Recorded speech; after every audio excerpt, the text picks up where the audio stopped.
Welcome to the Time Spent Poorly Podcast Network. My name is Nathan Betts. This is the first inaugural video show of the Got Wood Project show. It's just me fucking around doing what I do. It's not ever going to be an instructional video. I don't know enough to guide you through things. Also, I'll get this right off the bat. There's a lot of particulates and dust flying around in the air in my shop, so this will be on more often than it won't be, so I'm just trying to get you used to me being in a mask. I'm not trying to conceal my identity or anything. It's just that I don't like to breathe dust, so this will be on more often than it won't, so I'll probably just start off with it on most of the time.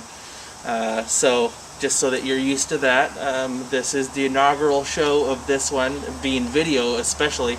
If you go on to Twitter, you can check me out there by searching the hashtag GotWood, just all one word, GotWood, hashtag on the Twitters. So look me up, Nathan L. Betts on the Twitters, that's at Nathan L. Betts, and there's a lot of great shows on the Time Spent Poorly Podcast Network. We have the Time Spent Poorly Podcast that is the flagship show of this show, this network, whatever you want to call it, and there's also Derek Yon Experience, there's Katie Reed's Nerdgasm, there's Hanging from the Balcony, which I really enjoy doing, there's a movie plot show for you. There's also Road to 100, which is also a video podcast, and there is Pages of My Mind, which is with my friend Mike Romiski. We talk about music on that one. So check out what's going on in the Time Spent Poorly Podcast Network. I'm going to take you inside my shop right now, so bear with me. And casting characters, you'll see her from time to time. That's Lily. Hi, Lily. And my crappy backyard, my fire pit. There's Serena. She'll pop in every once in a while because she loves the shop. She's one of my shop doggies. And Livy, who is always chasing squirrels. So she will rarely be in the shop with me, but she will be yelled at quite frequently. So here's where a lot of the stuff goes on in here. And that's the neighbor yelling at their dog. This is where I'll be talking to you from more often than I won't be. When I am starting a project anyway. So you can expect me to just, like I said, it's not an instructional show. I don't know enough to show you all these things and whatnot. I'm not any good at being an instructional type thing. But what I do is I've been doing a lot of live tweeting while I do my workout here. And everybody I bump into, they're like, "Hey, keep doing that live tweeting thing. I really enjoy. I enjoy watching what you do." And I figured, hey, I have the technology to do so. I have a flip cam. I might have to upgrade to something else. In the meantime, I have a flip cam. I have 2 webcams downstairs, and I have a YouTube channel. So why wouldn't I throw up 10, 20-minute clips of me doing workout here? You like the pictures? You can watch me do the whole thing, and maybe I'll even figure out how to do like a time-lapse thing eventually of show you a square hunk of wood to a finished product. I think that would be a really interesting way to do things. I don't know. It's just one of those things where you don't have any idea who's going to be interested in what you're doing until you give it a shot. So I guess we'll get right to it. I've already got a few things pre-marked out for this little demonstration that we're going to do today. I'm going to start 2 18-inch I don't really know what to call them. Bob's Big Boys comes to mind when I say big boys. So fat boys. I don't know. We're gonna make some clubs and we're gonna match them to each other. There's gonna be 2 Indian swinging clubs, and they are for exercising. They're for coordination, strength training. They're great for connective tissue rebuilding. It's better than doing traditional weight training where you're just doing a static 1-2 like yay, because you're swinging things up above your head and you're getting a good range of motion. Of course, I can't do that up above my head in here because I'll just hit my nice ceiling up there. But you know what I mean? Like it's really good for your connective tissues, and it's good for all these things more than just doing regular static weight training. And I do them myself. I'm eventually going to start doing these some sort of an instructional video. I know I just got done saying I don't do instructional videos, but I might start doing some training videos showing you how to do different movement. Also, if you want to learn how to move them more proficiently than I can ever show you how to do it, just go onto YouTube and check out Indian swinging clubs or Indian clubs, or I don't know, I think that would probably bring it up. Indian swinging clubs would probably bring it up for you. So today we're going to check out these big old honking things there. I'm starting off with an 8-inch by 8-inch square piece of wood. It's a substantially large piece of reclaimed wood that I got from a mill that's tearing down some old storage buildings, and they were probably, I don't know, 20-30 feet tall, and so there's a bunch of beams in there, wood beams in there that are great for what I'm trying to make today, the purposes of what I need them for today. So I will show you briefly what I've got going on. I'm going to put my signature mask back on for you guys because, like I said, there's going to be a lot of crap floating around in the air, but I've already pre-marked these. These are my two big old 18-inch 8x8s that I've gotten from a local mill that is tearing down an old storage unit. There's the other one that I just set it up there so you can see that I'm going to eventually make two things out of it that will match each other, and it will eventually turn out like something that's being finished like this. This one is one of my pairs that I'm finishing right now. I just put some water-based red dye all over them. So, and then there's several other prototypes and shit that I've tried that didn't work, and some of it that did work that's back there. Someone's Christmas present's still sitting right here, so you know, what do you do? And then there's the pair that I use myself right down here. So, you know, just a quick little, that's them right there. Just a quick little tour of my pile of crap shop. I mean, you don't need anything special for a shop. You just need a space where you can make yourself a mess. And here's another project that we'll talk about another time right here. Just a pile of wood. That's all it is at the moment. There's a wood stove that keeps me warm in the winter. More accurately, cooks me out of here in the winter time. And yeah, you just need yourself a little workbench like yay. And a space for your lathe, and a space for all the mess to go underneath it. That's all you really need. You don't need anything fancy. Obviously, the fancier the place you could get yourself, the better it would be. But you don't have to have it, is my point. So I'm going to try to get myself set up here so you can see what I'm doing, and all various points of the broadcast here. I'll come over here and check to make sure you guys can still see what I'm doing. I want to make sure, since I'm left-handed, I'm going to be giving you a lot of my back, and until I can clear out that corner over here, so I can try to get the tripod back in there, we'll just be evolving together, just like the entire Time Spent Poorly podcast network. If you've listened to this show more than once, you know that things have a tendency to evolve in a very slow fashion.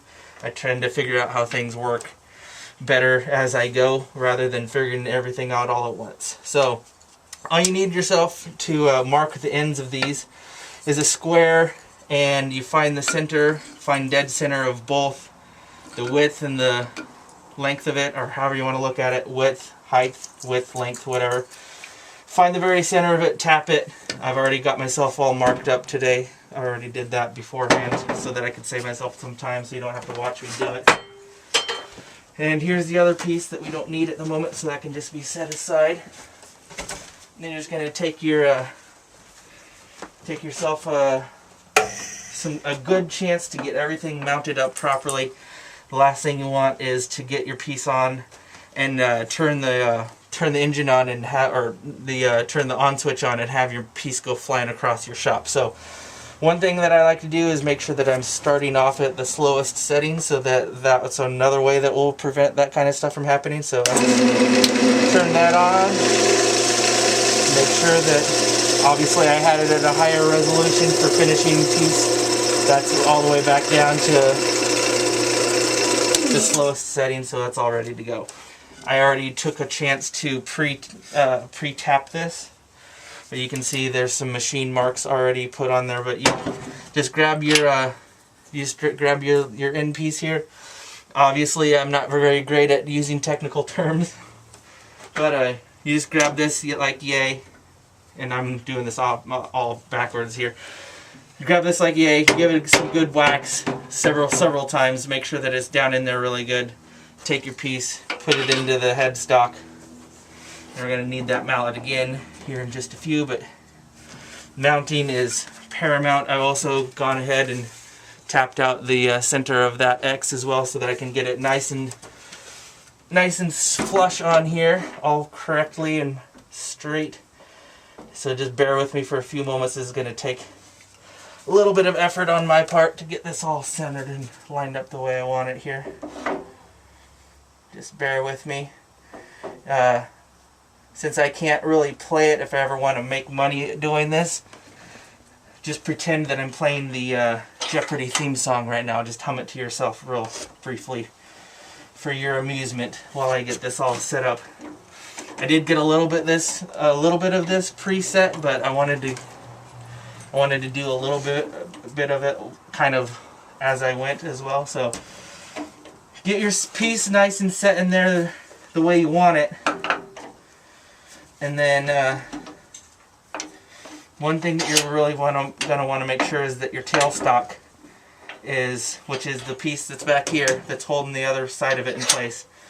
You're going to want to make sure that you're going to want to grab like a rubber mallet or something and really make sure that that's locked down nice and tight. Otherwise, there's a good chance that your tailstock could be slowly and incrementally working its way away from itself, and you don't want to do that. You definitely don't want that. So one thing that I've also noticed is that, especially with bigger pieces like this,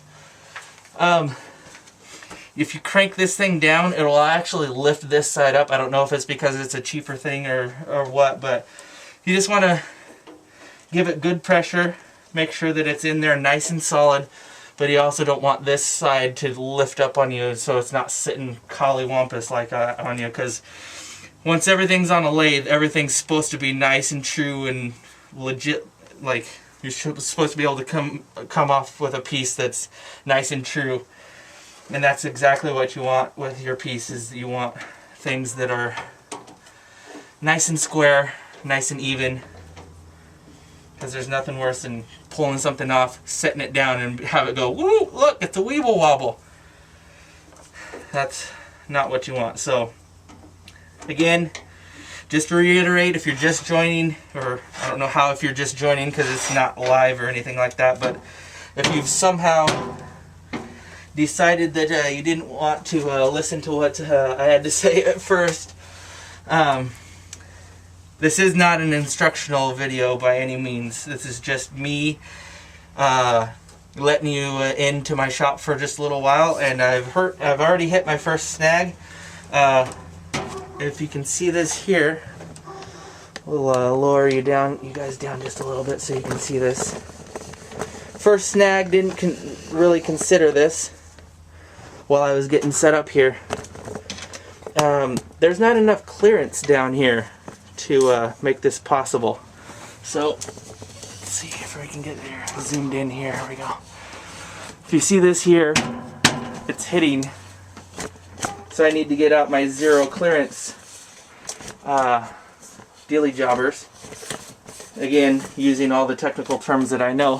Dealy jobber is a technical term for thingamajig, which is this guy right here, my tool rest. My tool rest does not have a clearance to get this to spin because the piece is so large. And there it is, and it's in the headstock right there. So if I was to turn the machine on right now, I would just sit there and go, meh, and it would strip the whole piece out, and then it would eventually fall down on the ground. So what we're going to do now is find all the pieces to my zero clearance, which are here, there, and everywhere, and I will come back to you once I have that all put together. So I got the zero clearance puppy all set up. This bad boy is spinning at the slowest setting, which I believe is only 600 RPMs, is that right? Yeah, 600 RPMs to start this thing off. So it shakes the shop pretty good because it's a teeny tiny little shop, And this is a lot of a lot of wood moving around in one little circle. So if you see and sense a lot of vibration and a lot of loud noises while this is going on, I guess sorry and embrace for the ride, and I hope you don't have like some sort of seizure or something from it. If it starts to feel like a strobe light effect going on, just in case, to cover my own ass, probably switch it off just in case, so you don't have some sort of epileptic seizure. Otherwise, enjoy this, and hopefully I don't end up on YouTube's greatest hits because this thing comes flying off and hits me in the fucking face. Here goes nothing. 1, 2, 3. Wish me luck, Lily. Come here, come give me a high five. No, nothing? Good girl.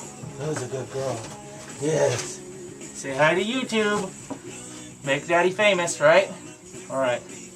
Good girl. Out you go. Go on, just in case. Alright, here goes nothing. Safety first, kids.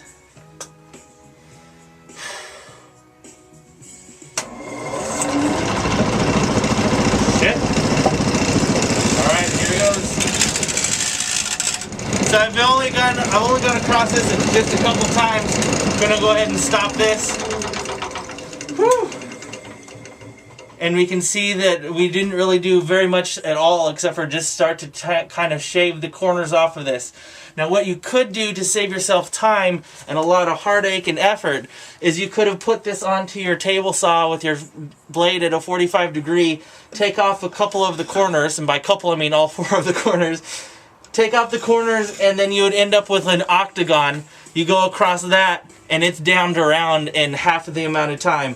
Unfortunately, I just recently broke the little piece that adjusts the pitch of my saw blade. So right now, it is stuck, luckily, at a very nice, good, true 90 degrees.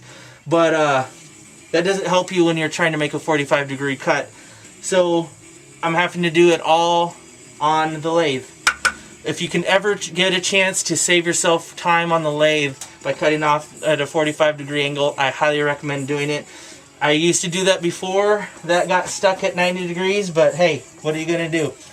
I went to switch sides and realized that I don't have anything to mount it to on that side that will reach. So what I'm doing is I'm going to have to get this as close to down to round as possible, and then that way I can move the piece that's holding this bracket up down this way so I can finally whittle these fan blades off and maybe hopefully get a little bit less particulate flying around in the air. And less particulate in the air is always good. So I'm going to continue working on this, whittle this down some more, and hopefully I don't end up with a bunch of shit in my eyes like I've got it right now. So as you can see, I've been able to get the corners off of this now, and with taking those down even only to the point that I've got them now, it's already reduced the amount of particulate in the air. I had to switch to goggles because there's just so much stuff coming out right up underneath my safety glasses, so I had to put the goggles on so that I could make sure that I didn't get stuff into my eyes. But this is a lot less like a fan blade now and a lot more like a piece of stock wood that's getting rounded out into a piece of project. So this is helping out a lot. I was able to get the tool rest moved over here and work on it now, and pretty soon I'll be able to switch back to the normal tool rest setup and don't have to have this funky little arm thing on here to get around such a deep piece of stockwood. I haven't had a piece of stockwood this big on this machine yet. This is a big time first, so a lot of firsts for this show, including me screwing up a lot and learning a lot in the process. Again, enjoy the vibrations, folks.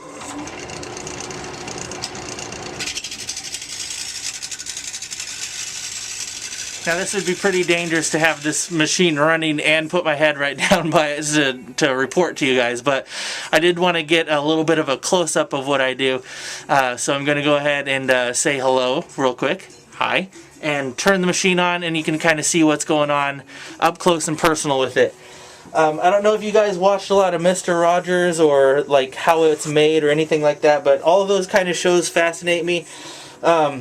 Forgive me if I only have a couple of things to offer you as far as what I make, but at least you can watch me go from a square hunk of wood into something that's a complete finished product that will go up on a marketplace somewhere. So it's not an entire different show of shit, but it's a show of something. So anyway, this is a little bit of a close-up of what's going on right now. Hopefully you can see it. I'm going to go ahead and turn this on and check the screen real quick to see how bad this is vibrating now that I can actually see it. So, oh yeah, you can definitely see that something's going on, but hopefully you guys can deal with that a little bit. It's not too terribly bad. Let me try to stabilize that just a little bit more. It's a little jumpy, but it's not terrible. At any rate, here's me trying to do some work for you a little bit up close. Here, let me zoom it in for you even a little bit. So we'll zoom in on the tool rest right there, and I'll go back and forth just a little bit for you. Sorry about the vibration. I can tell that it's kind of bad, but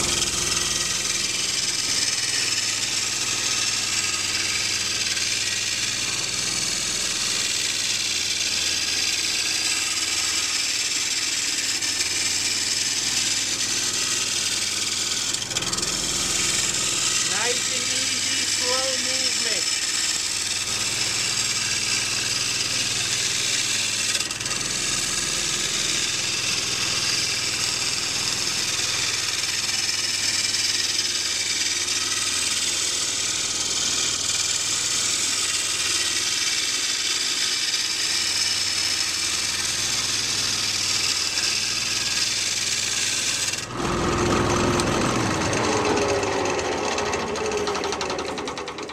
And that will just incrementally, slowly but surely, eventually this will get all taken down and the whole piece will be round like it is right here. A little bit of flatness left here where it used to be square. A lot of flatness left here, which just means that kind of tells me that I didn't get it on perfectly dead center. But what's happening as I turn it is that it eventually will become dead center because of itself. It will true itself to dead center, or what will eventually become dead center of the piece. So even though it's not completely coming out exactly even, it eventually will become even because of the way that the piece, or rather the machine, works.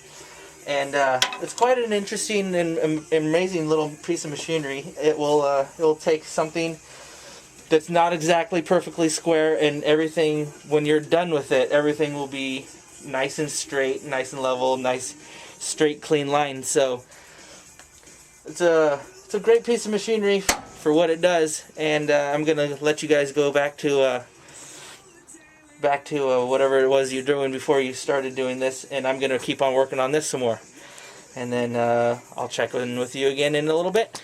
Well, that's where we end for today. Got most of it down to round on this side. I gotta move my tool rest over and finish off the rest of it for next time. Get the whole entire thing down to round. Another thing that you really want to watch out for when you're working with this wood is watch out for knots. These are just little guys, so you should be able to we should be able to glue those in and make sure that they stick just fine. But so one thing that you really want to watch out for is an entire wood piece that it has a big wood knot in it. Like this piece, I've been holding off on doing anything with this one because it's right on the end. But you can see there's a big knot all the way through this one. So really got to watch out for working with wood pieces that have knots in them. But like I said, those ones should be able to be glued up. So you can just throw some Titebond on that and it'll be just fine. But I do want to thank you for checking out what I got going on out here. I really have no other reason that I'm out here with a video camera other than the fact that I do have my own YouTube channel now for the Time Spent Poorly Podcast Network. This is pretty much one way of joining my two passions, I guess you could say, my two hobbies that I have that kind of really don't have much to do with one with the other. This is one way of getting them all together as one little unit. So now you can see what I do out here while I'm not podcasting, and if I happen to get a chance to do other things that aren't out here, then cool. But I think I'll just continue calling this one Got Wood for now because I don't know what else to call it, and I'll probably be out here more than I'm not. So if you want to see what I'm doing, you can check out Twitter. I'm at Nathan L. Betts. look up the hashtag GotWood, all one word, and you can check out all the things that I've got going on now. Right now we're working on making a matched pair Indian swinging clubs, big ol' honkin' fat boys, because Big Boys is a burger joint. So we're going to make some fat boys, we're going to match them up, and you're going to watch me go from a complete square piece of wood to two matching exercising pieces of honkin' big ol' honkin' pieces of wood that you can work out with. So check out Indian club swinging. It's a new great thing that's not new at all. It's actually been around for at least 2,000 years, something like that. It's been around for quite a while. I don't know if it's 2,000 years. I might be mistaken. That might be 200 actually. I think I might mean 200. It's late and I gotta go have some dinner. So that being said, check out timespentpoorly.com. We've got a lot of great infomercials. Great. We have a lot of great info and shows all together there at timespentpoorly.com. So thank you for watching my little experiment. Hopefully it's something that's going to be entertaining, and as I progress I don't sound like I'm so ill-prepared for it, but it's really weird sitting down and talking to a camera like there's a person there. So thanks for watching. See what we're doing next time on Time Spent Poorly's project show called GotWood. Peace out.